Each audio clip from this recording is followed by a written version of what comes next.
It's time to get totally DIETZ. Passionate. Come after me! I'm a man! I'm 40! Unflinching. Let's go back to losing.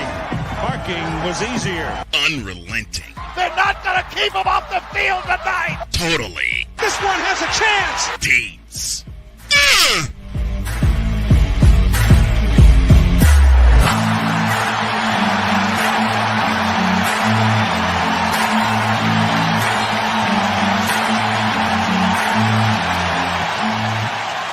That's not just a murmur, that's a full-blown fibrillation. Here is the full-blown fibrillation, who's been a buddy of mine, a buddy of ours, and in his 9th season covering college football with us, the one and only Chris DIETZ. Morning, brother. How are you? What's going on, guys? How you doing? What's good, up, DIETZ? Let me show DIETZ some love here, because 9 years ago, he popped into my life and he said, I want to talk college football, and I don't want to do it with a major station. And I said, why not? He said, because you tell the truth with your sports talk, and that's where I want to live. You're on. So we taped our first episode then while I was living in a hotel room in Michigan City, and here he is 9 years later, fully ensconced and established with Snowman in the Morning. So, DIETZ, we love you, brother, and thank you for being a part of the show. Really appreciate it. Absolutely. So where do you want to start? You want to start with the homework you gave me? Yes, I want to start with the homework assignment you gave me. All right. So there's 2 parts to this. All right. And the first part is, in order to do this, I had to live in a fantasy world. Right. And in this fantasy world, I am the supreme ruler, which means y'all are in trouble. Oh, crap. Everybody, I'm in charge. Everybody, we're all, you know what. Yes. Yes. Basically, see ya. But in order for this to work, I'm in charge of the NCAA. I have free reign to do whatever I want. Okay. That'd be a dream to fix. Let's do it. Let's do it. What you got? So I say this because in order to do this, my fix to everything is to blow the conferences up. Conferences are gone. Yeah. Now, not as in we'll get into it later, but what's happened is everything's gotten too big. Yeah. Yeah, I believe that. Yeah. Okay. So what so the reason for that, and so I would start, everybody says, what's the perfect number? Who cares about number of teams? But right. Me, I would go with 16. Okay. I can see that. For that, I would go with, a lot of people want to say, oh, buys. No buys. We saw it last year. Yep. Last year's the only data we have for buys, and guess what? Teams with a bye were 0-4. 0-4. All the teams with the bye lost. They did not win a single game with a bye going to the playoff. So and 2 of those 4 were blowouts. Yeah, they were. 2 of those 4 were blowouts. That's why I would go with 6. That's the only reason I would go with 16. If you want to go with 12, if you want to have buys, you want to have incentive, that's fine. But me, I would stick with 16.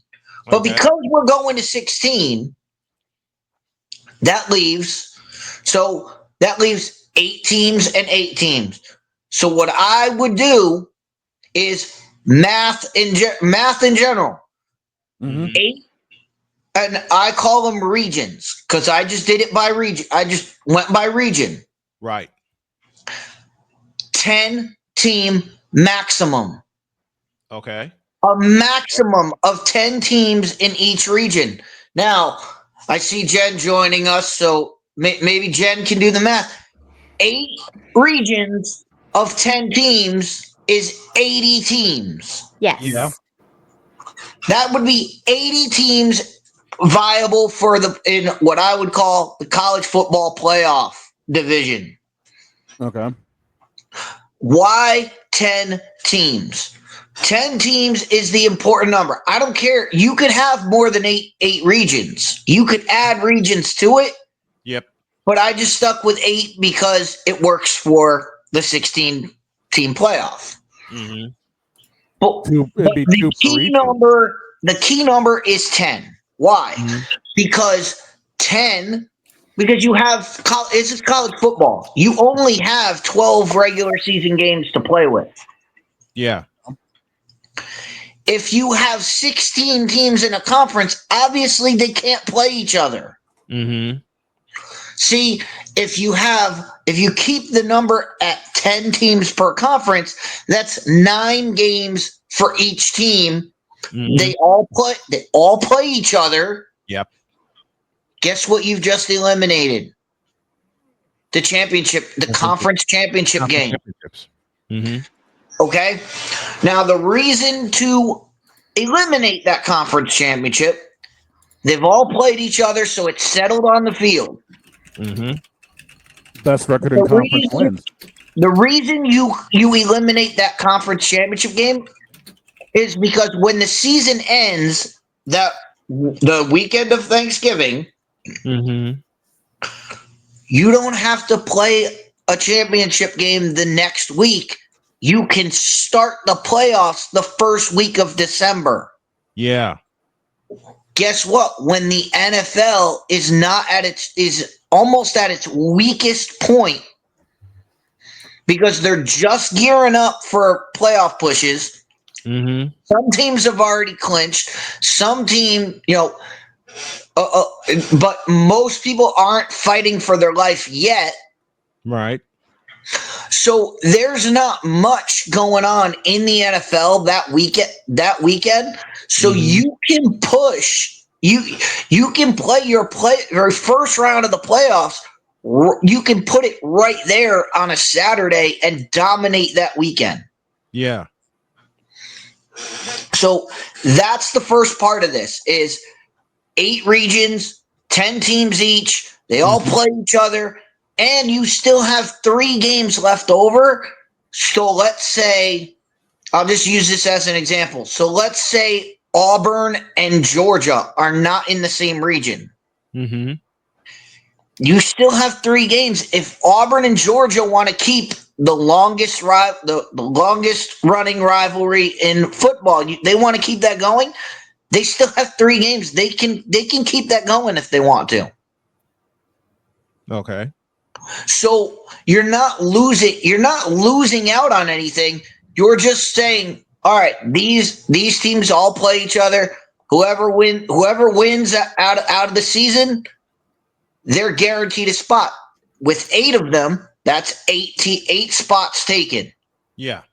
You now have 8 spots left to fill with at-large teams. So when people say, well, what if there's one dominant conference? Well, if there's one dominant region, we have extra spots for at-large bids that they can get in. Right. So next would come how to fill that. We'll get to that in the second part of this. So we'll get to that later on. But the important thing is everybody plays each other. Everybody plays each other. That's going to be it's settled on the field. We have an actual thing where we can say, yes, where we can say Texas beat Ohio State or Clemson beat LSU. Mm-hmm. We can say this happened. Therefore there's a concrete reason why this team is in over that team, over another team. Yeah. When we're looking at it at the end of the season, we can say this team beat that team, therefore they're in. All right. Mm-hmm. So let's get to part 2. And part 2 is something I think, Snowman, I think you're going to like this. All right, I'm listening. But this goes back to before I even met Snowman, before I even had Fifth Down Sports Show. Before all of that, I ran a website, my own WordPress website that I did daily called challengeflag.wordpress.com. Oh. And when I ran this website, it was we talked college and we talked NFL and we just talked football, and I had a post every day about football. Mm-hmm. All right. So, and this was during the BCS era. Yeah. The tail Everybody end. knows. That's a Everybody throwback. knows what that stands for. It was Bowl Championship System. Mm-hmm. Now, I'm going to say something controversial here. Oh, we But- love it. We love it. But I'm going to do it. The BCS was probably the best thing college football had. It was probably the best way that they had. The problem with the BCS was they used the wrong metric. Ah. Okay. I could see that. I could see metric that. was? The system wasn't the problem. The BCS was not the problem. The problem was they used rankings. Okay. Rankings are done by people. It is flawed from the start. People are flawed from the beginning. People have biases. People have ties. People have just innate. It's in our nature. They're manipulative. People are that way by nature. So you cannot use artificial rankings, because what they did is they took 15 people, had them rank a bunch of teams, and then they took the average of those rankings. Yeah. That was That dumb. sounds like a problem. That was dumb from the start. Yeah. So what I did when I was doing Challenge Flag, what I did is I had what I called the DCS rankings, Okay. which was the DIETZ championship system. Nice. Okay. Okay. I see Now- where this is going. Now, what I did is each team got all right. So each game that you played, if you won the game, you got 100 points. Okay. Okay. If you lost the game, you got 0 points. Simple enough. Are we there? Are we there so far? Yeah, I'm with you. Yeah. Yeah. Because now it's gonna get crazy. All right. So 100 points to the winner, 0 points to the loser. Okay. However, as the season progresses, you gain points for every team on your schedule that you play.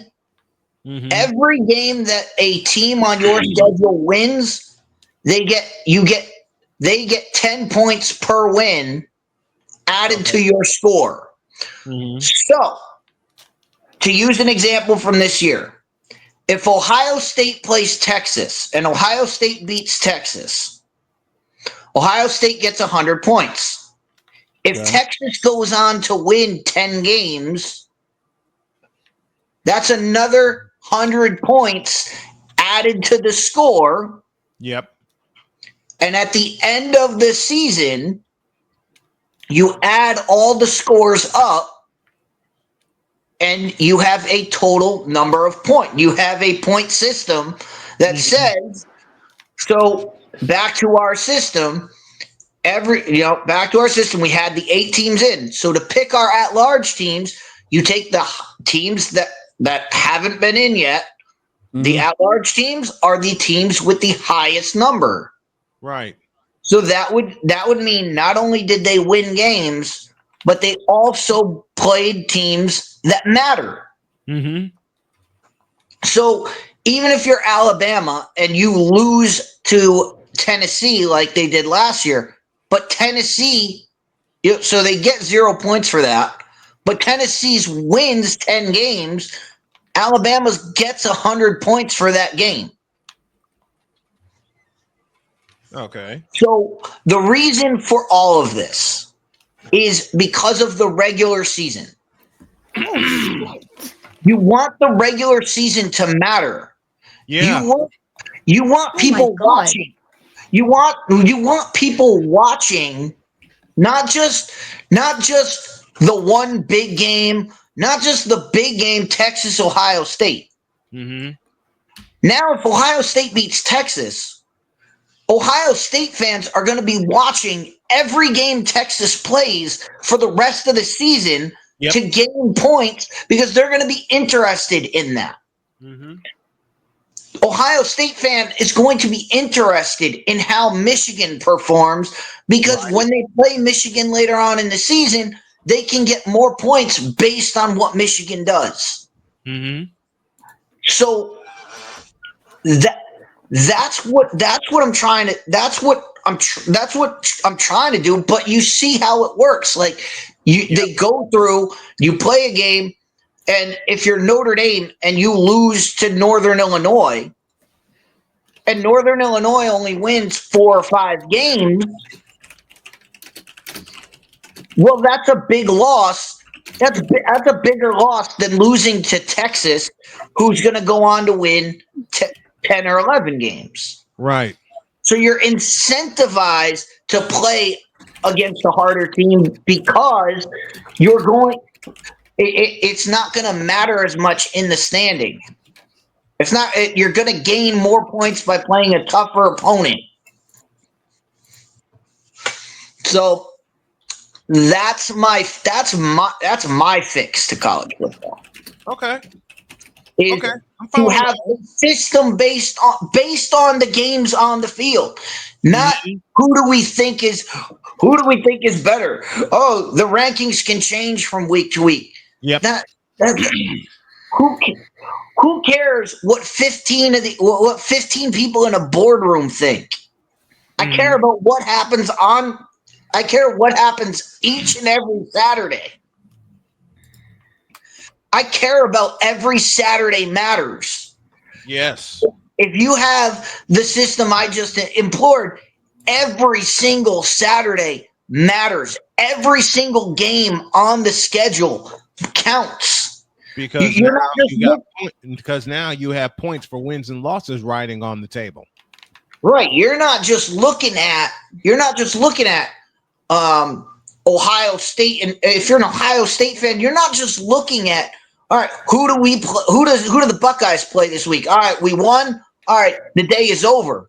Nah, you're looking at the entire other 11 games that are on your schedule. You're looking at every team and saying, all right, I want to watch how Penn State's doing. I want to watch how the other team, who else is on their schedule? Wisconsin. You're now invested. Iowa. You're invested in the other programs. Yeah. It gets more eyes on games that normally wouldn't have them. Mm-hmm. Exactly. And gives you a quantifiable number to say when you're asked at the end of the season, why is this team 16 and this other team 17? You go, well, because the point totals you add the point totals at the end of the year. Now, you could do things.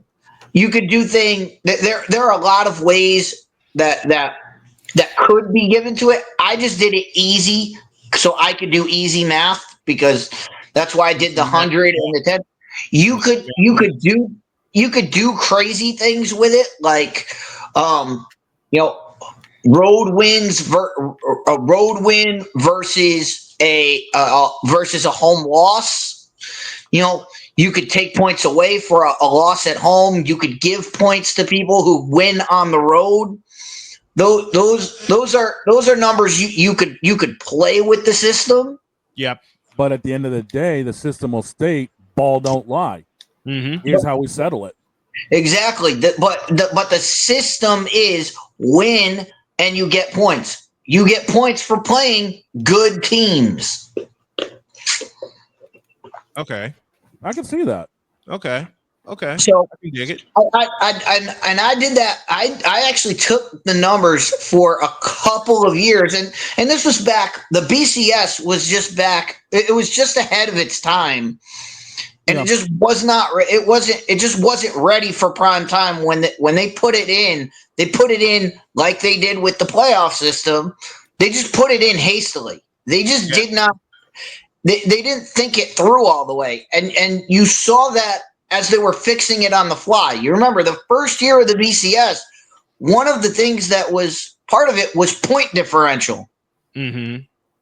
And everybody looked at it and was like, this makes no sense because the first year of the BCS, Florida State was playing Jacksonville State and beating them by 60. Yeah.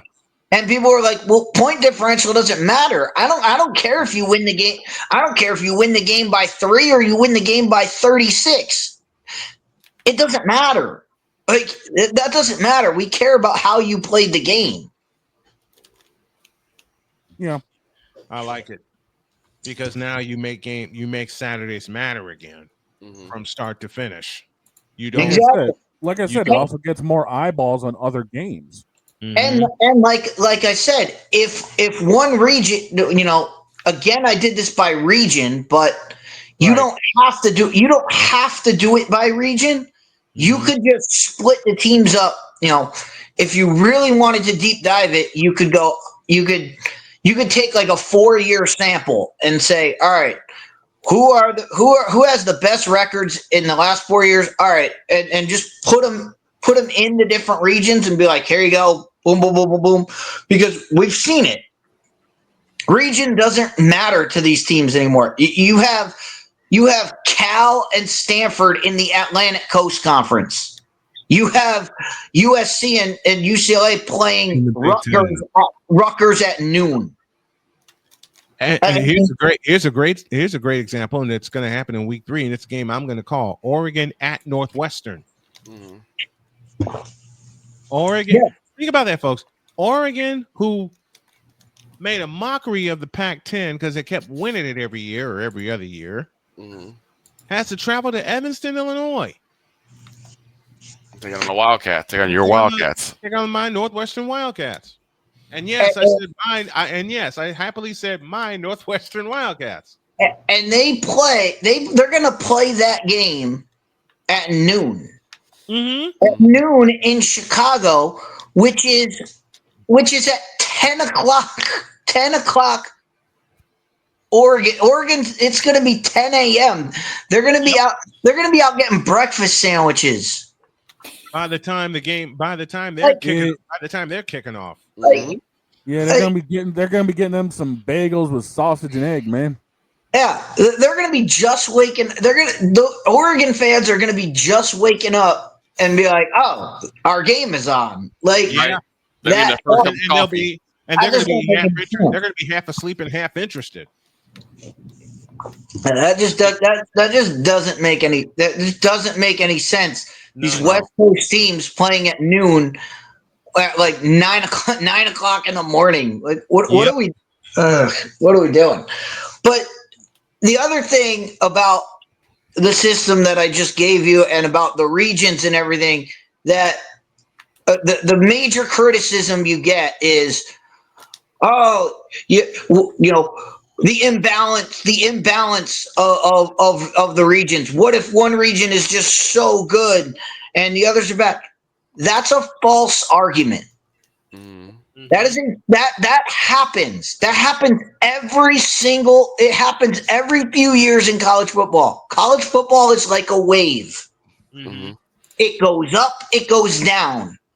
It has in every sport too. Like you described Northwestern in the last 20 years. Right. Think about this. Who's the best? What's the best conference right now because they've won back-to-back championships? The Big Ten is at the top of the mountain right now. Because of Ohio State. Ohio State, Michigan. Yeah, the Big Ten's at the top of the mountain right now. Think back to before Urban Meyer got to Ohio State. The Big Ten was not in a championship game for almost a decade. Right. Because the SEC was killing it. Right. Because the SEC was killing it, the ACC was killing it, and the Big 12. ACC was crazy with a favorite coach that Chris and I admire, Larry Fedora, at North Carolina. Larry Fedora. The ACC was doing it with Miami, with Florida State. Virginia Tech was dominant then. So the ACC was a dominant conference back in those days. And you bring up the SEC, dog. The SEC, before Saban and Tebow saved the SEC was at a point where an undefeated Auburn team missed the show. Couldn't even get to play in a national championship game because their strength of schedule was so bad playing in the SEC. Because the SEC was terrible. It was weak, basically. Yeah. Then they had their revival with Tebow and Nick Saban, and now the SEC has been dominant ever since. But you can go back. They weren't where they were. We talk about the Big 12 was at the top of they had Texas and Oklahoma playing every single year in a championship game for almost 5 years straight. So basically, what everyone gets a turn. Everyone gets a turn to be at the top of the mountain. Like it does that. I mean, you look at when USC with Matt Leinart and Reggie Bush. I remember those days. Yes. Oh God, yes. And Oregon with Joey Harrington, Dennis Dixon, and those guys. The Pac-10 was a dominant conference, and it doesn't even exist anymore. No. And you said it was the Pac-10, not the Pac-12, but the Pac-10. That's how quickly these things can turn. These things they went from a dominant conference to being absolutely demolished. Yep. In a 20-year span, which, looking at the fact that college football goes all the way back to the 1890s. Oh God! For the start of college football, 20 years is a blip. Yeah, it can be that fast that things can turn around. So anybody that says, "Well, you can't do that because you can't have all these good teams in one conference," no, it'll all sort itself out on the field. On the field, it will be sorted out. If you sort it out in boardrooms, it'll never get fixed. No. If you let it sort it out on the field, it will fix itself. All right. It's like just the natural order of things. Just let nature take its course, and it will work itself out. Absolutely. All right. Now it's time for something that we kind of introduced last week, but made some adjustments. It's now time for, and Victor hasn't seen this yet. No, I haven't. I have a surprise for you, Victor. Time for this.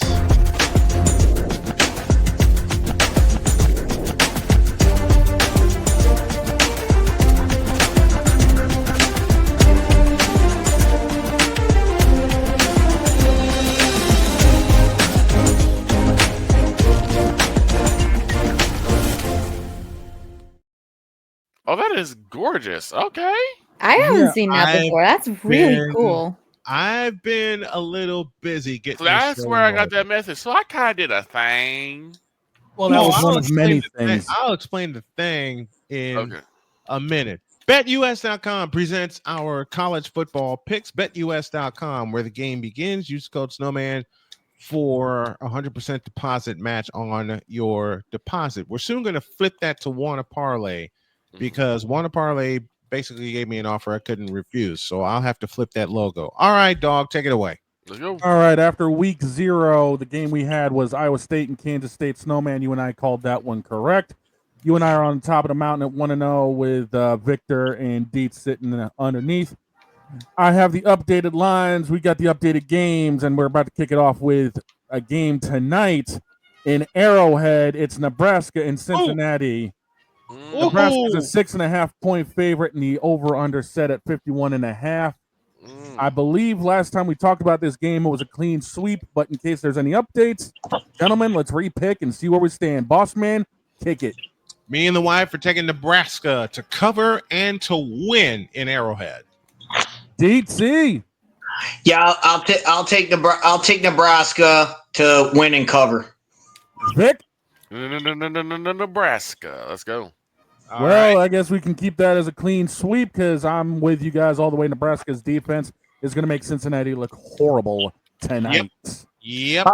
That's four of our picks. We didn't get a pick from our other guest.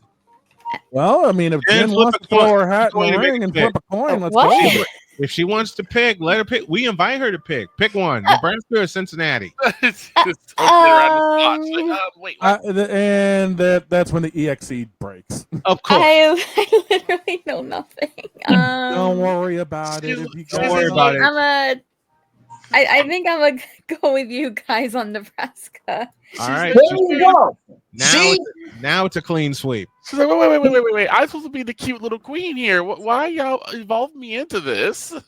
Well, now it's really a clean. Now it's really as a clean Bruce sweep. Willis said in Die Hard, "Welcome to the party, pal." Yep. See, this is like in March Madness when you always enter a pool. You get in the office pool. Yep. And there at the end, there's always that person that enters, and they're like, "Oh, why did you pick this team? Oh, I picked them because they're green." Right. Yeah, That's about how my mom got I like the team. I like the team name, so I picked them. And you're like, and that person's always in it at the end. Yep. exactly.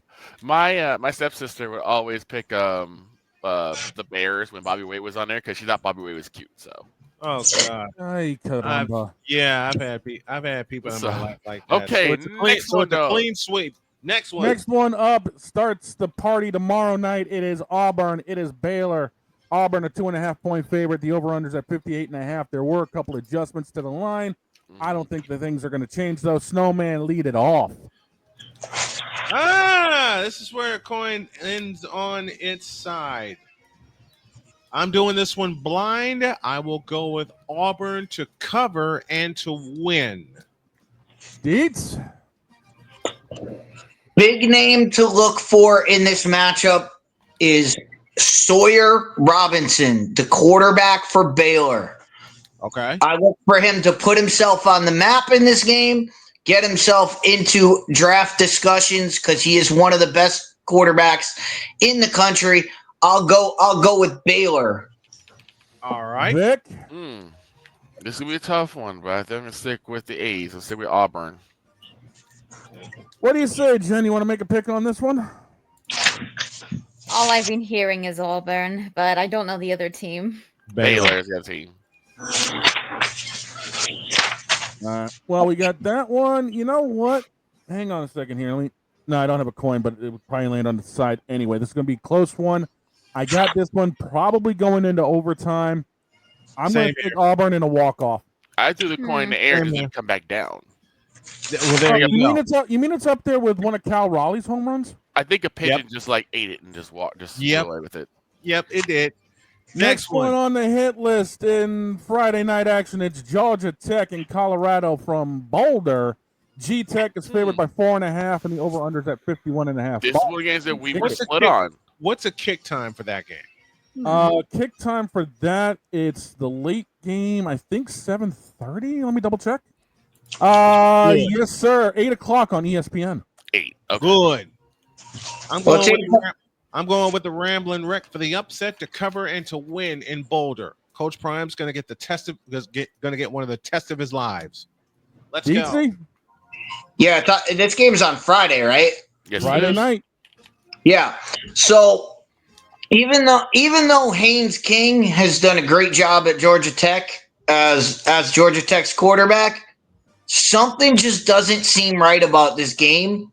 And for that reason, I'm gonna go with Colorado. Because remember the first time Dion stepped in against TCU, they were just coming off a national championship run. Everybody said, "Oh, TCU is going to rout Colorado," and it was completely the other way around. Colorado routed them because we didn't know anything about Deion in Colorado. I'm going to go with the Buffaloes at home. What you got for me, Vic? All right, it's same thing. This is gonna be the true test on whether it was Shador or not Shador. It's gonna see whether or not Deion can coach a team without his sons on there. And I think even though Georgia Tech is a strong team, I'm going with Colorado. I think Colorado takes this one. All right, Jen, which way are you leaning? Georgia Tech or Colorado? Oh. I think this is another one where she just flipped a coin and lost it. I think this is one I'm the lone wolf. Yes. I think I'm based on what I've heard, I might go Colorado. All right, I'm the lone wolf taking Georgia Tech. Is there something about the dog? Is something about Haynes King? Someone's going to do Renegade. You can do Renegade. I'm the lone Renegade. I'm taking Colorado in this one, but again, I'm feeling something strange about this game. I'm feeling overtime with this one. This could be a repeat of Colorado Baylor last year, but something about Haynes King, especially on the road, gets me. That's why I am taking Georgia Tech. Next one on the list opens up the Saturday slate, and doggone it, we're going to have one of the games of the year because it's the March for Arch. Number 1, Texas taking on number 3, the defending champion Ohio State Buckeyes inside the shoe. This game had the lines adjusted. Ohio State is only now a 1.5-point favorite, and the over-under's at 47.5. Snowman, where you going? That over-under is a lot of BS. There'll be more than 45 scored. I'm going with Texas in overtime on a walk-off. This game is going to get wild. DIETZ? I think it's going to get wild, but remember, this is the first game of the season. Mm-hmm. Both these teams have brand new starting quarterbacks. Yes. Now, we know Arch has been there, but it's his first time starting. Mm-hmm. It's gonna take a while. This is gonna be like a diesel engine. Yeah. It's gonna take a while to get going. Yeah. But once it gets going, the fireworks are there. Baby. And if you're Ohio State, you're at home, get Jeremiah Smith involved early. I know it's going to take time to get him. Run him some wide receiver screens, get him the ball so that later on in the game he is engaged. And if he's engaged, Ohio State will have a chance. I'm going with Ohio State at home. I'll take the Buckeyes. Vic, where you going? I absolutely love the Longhorns. I thought the Longhorns should have gotten further than they did. But as Snowman, as you say, as we all say in the show, to be the champs, you must unseat the champs. And that is why I'm going with the Ohio State Buckeyes. What you got for me, Queenie? Oh, goodness. You said one of the teams here is like the champs, right? Ohio State. But then there's also the fact that both of them have new quarterbacks. Yep. Yeah, that is definitely something to consider.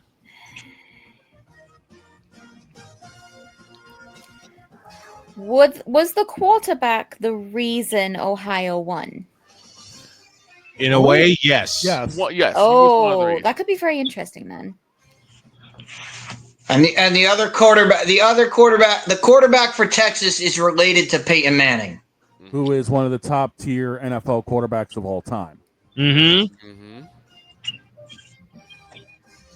Damn, did Peyton give us fit New England? I don't know. I think I'm going to stay in the middle on that one. I've got no clue. Okay. All right. And you know what? I'm with the boss man in the fact that it's going to be wild, but I'm sorry. The Ric Flair drip is too much. You're doing it on the ceremony. They're getting their championship stuff. I'm sorry, but the Flair drip is too much. Give me Ohio State in this one, but I have a feeling it's going to be wacky. And I have a feeling it's not going to be the only time these two teams meet this year. Wouldn't surprise me either. Ooh, Next I game have on a the feeling they will see each other in January. Damien Hernandez says, I have a bad feeling that Arthur is not going to be what everyone thinks he's going to be in the NFL. In my opinion, he's going to end up being another Anthony Richardson.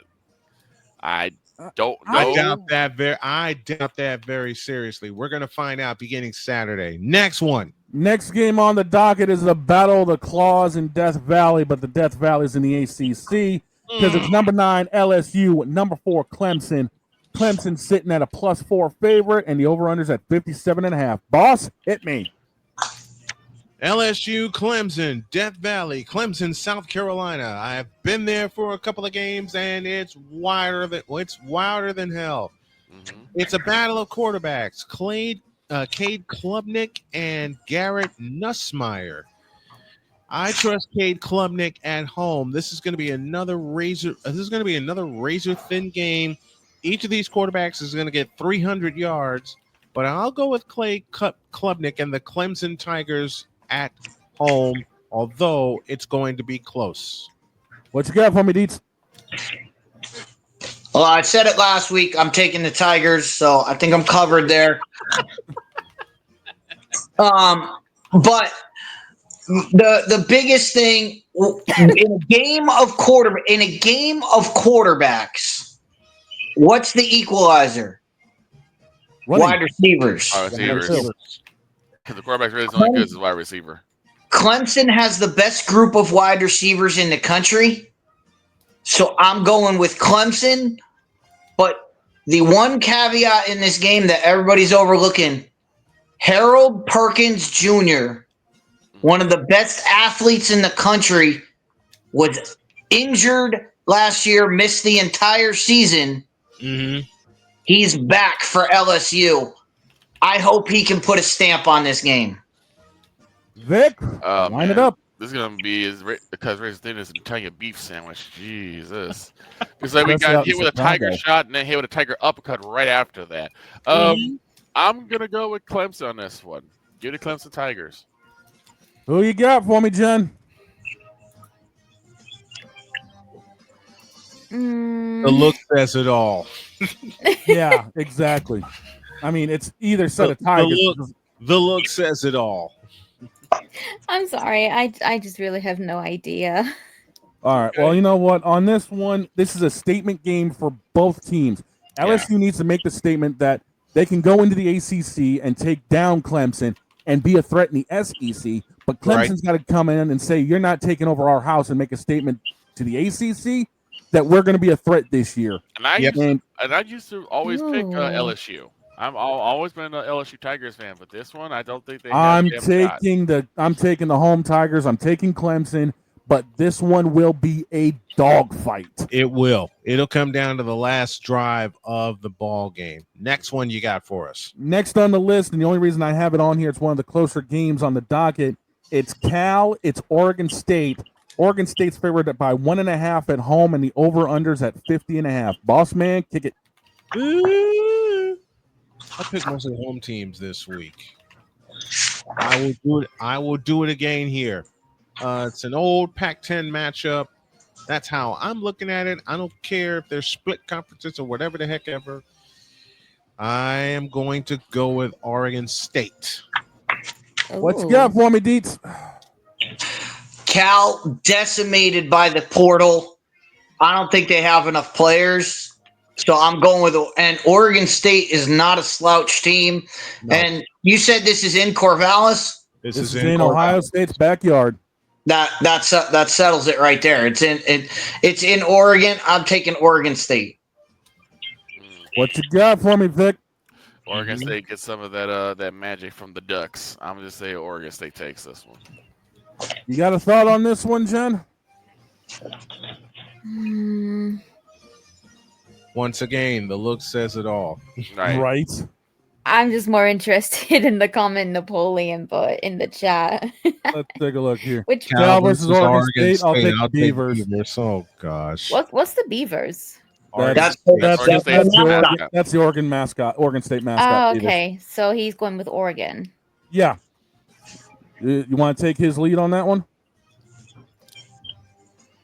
What's California's mascot? Bears. The Bears.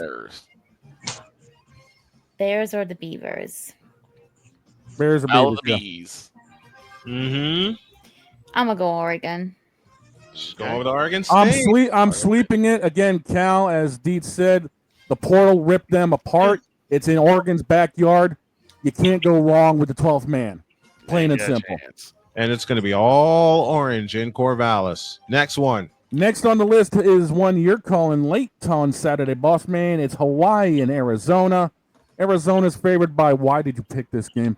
17.5. Oh my gosh. And the over-under's at 52.5. Why'd you pick this game, dude? I'll explain later. I'm getting a following for some reason.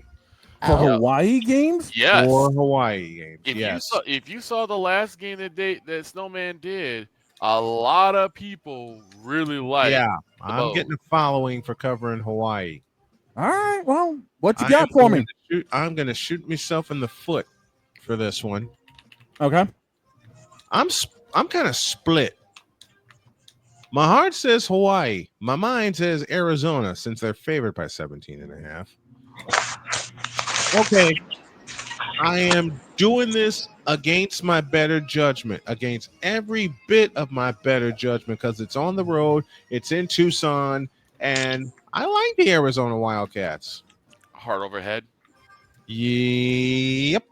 I'm going to get beat up for this, and this is probably going to wind up being a blowout. This is certainly one of my predictions sure to go wrong.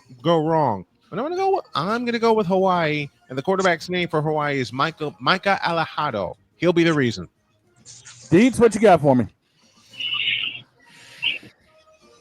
Arizona wins, but Hawaii puts up enough offense to keep it close. So Arizona to win, Hawaii to cover.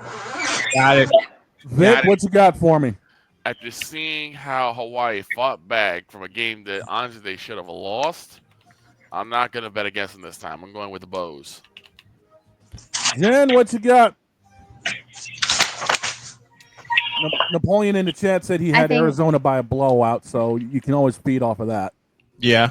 I don't want to go just with what he says. I might actually go with Hawaii on this one, if I'm being honest.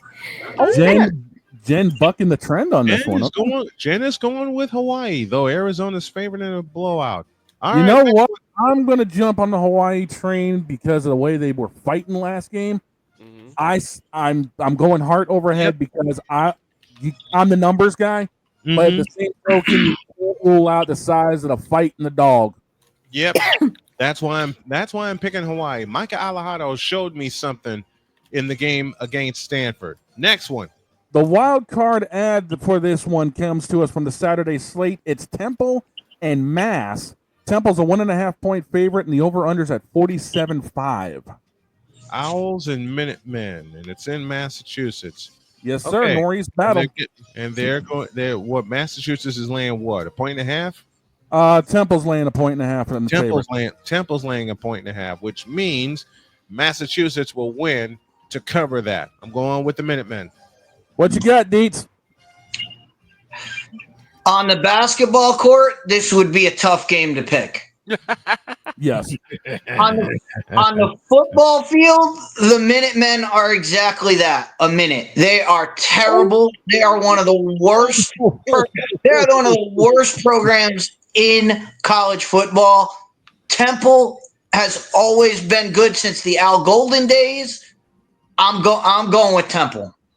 What you got, Nick? You'll be the lone wolf. This is a game I was gonna say break glass because not because I don't care, just like I don't know, the history of these two teams. I have not seen Temple games in a while. Right? Can't get a mass game to save my life on TV. Mm-hmm. But just by how these just roasted them, I may have to go Temple on this one. Jen, what do you got for me? Give me the two teams again. Temple and Mass. Temple and what? Temple versus Massachusetts. A couple of Northeast teams.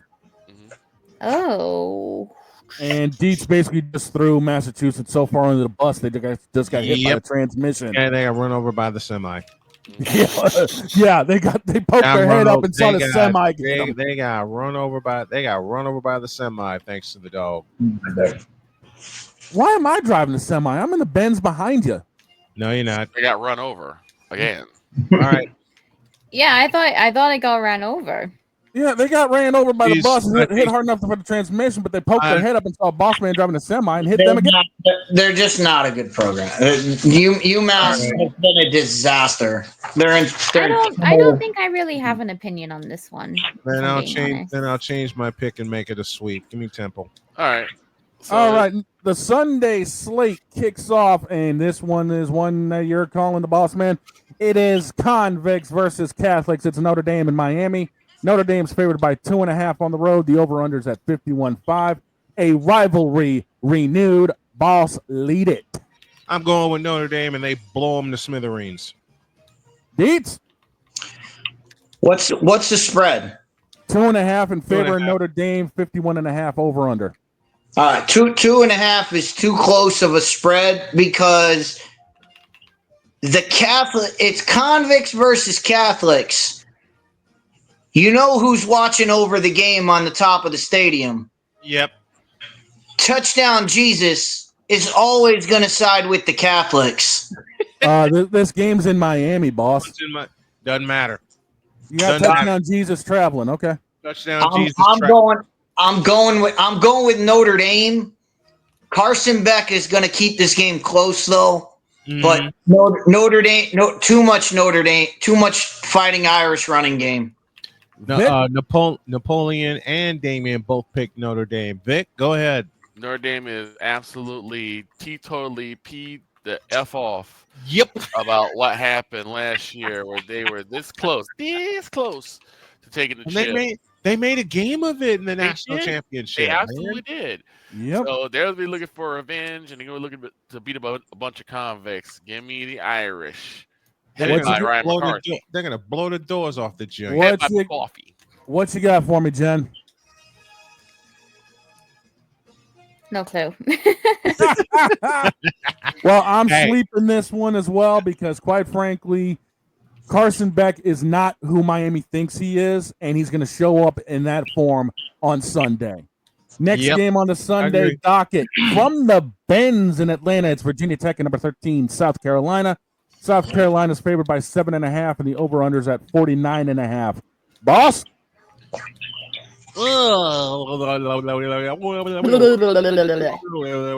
So doing American, South Carolina. What you got for me, Dietz? South Carolina. I'm going South Carolina. All right. In this game, there's two big reasons that I'm taking South Carolina. All right. And that would be one of my best friends and my medical correspondent, Katie and Justin, are both graduates of Gamecocks. So if I don't pick the Gamecocks, they're going to be mad at me. So I'm going with South Carolina. But an added bonus, this is the beginning of the end of Coach Fry in Virginia Tech. Agreed. What's you got for me, Vic? I agree. Yeah, I think South Carolina's going to do exactly what they do on the basketball court, and they're going to win this one. I think it's going to be a hands down, too. Jen, you got a thought on this one? Let's make it a clean sweep. South Carolina. There we go. And it's a sweep on my end. South Carolina's going to be way too much. And in the final game of the week for our now, he takes the words clean out of my mouth. On Labor Day, it's the debut of Chapel Bill. Now, Father O'Shaughnessy does not need to go to hell. Shut up. No. It's going to be the TCU Horned Frogs versus the North Carolina Tar Heels in Chapel Bill territory. TCU's favored by 3.5, and the over-under's at 56.5. Boss, only 3.5. Only 3.5, the updated line. And the over-under is what? 56.5. 50 of them go to TCU. Give me the Frogs. What you got for me, Dietz? I said this last week. Yes, Coach Bill is going to get all the publicity for this. Yep. But the guy on the other side, Sonny Dykes, he's no spring chicken. He's been there and done it in college football at every level he's been at. Mm-hmm. And he returns the nation's best passer in Josh Hoover. I'm going with TCU. Vic? Yeah, honestly, I know this is his first year. It is rookie year, and it's a lot different between the NFL and college football. But I'm going to stay on top of Chapel Bill. Give me the Tar Heels. All right. Jen, what you got for me? For the memes, whichever team has the Chapel Bill, I'm going North with Carolina. them. No, she's going with North Carolina. Chapel Bill now. As much as a fan of as I was when Bill was in New England, the college game is vastly Napoleon, different. send me the full quote. And Chapel Bill is going to find out how different the game is. TCU is going to run away with this one late. I got the Horned Frogs. And those are the college football picks, absolutely sure as hell to go wrong. Brought to you soon by Wanna Parlay. Now get me the hell out of here.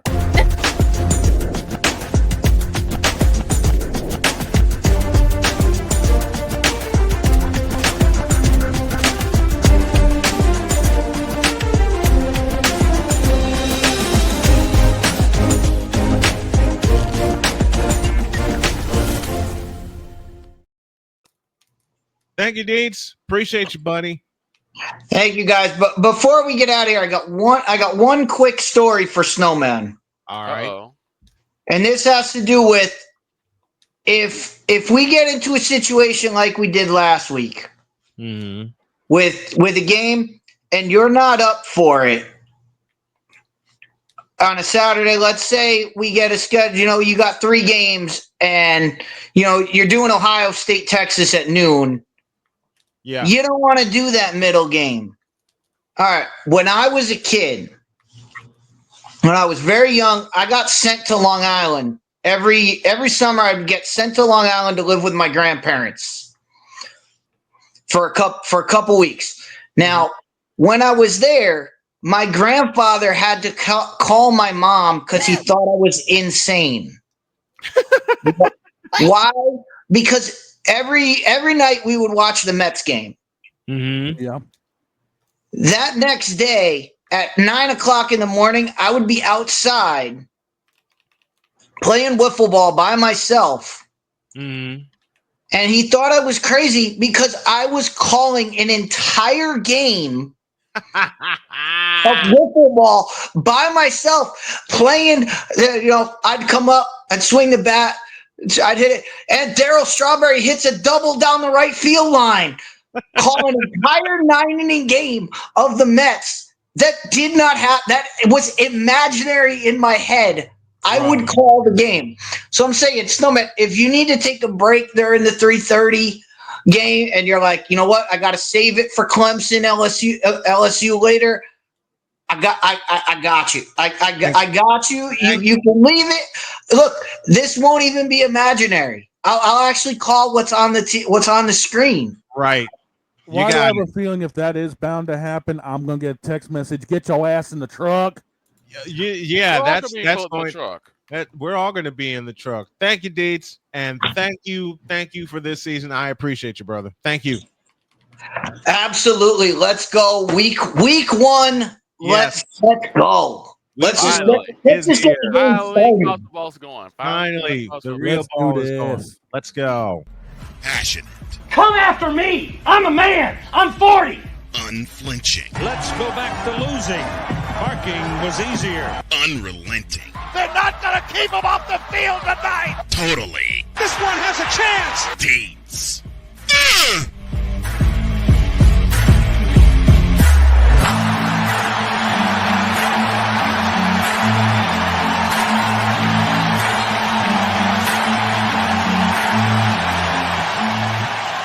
That's not just a murmur, that's a full-blown fibrillation.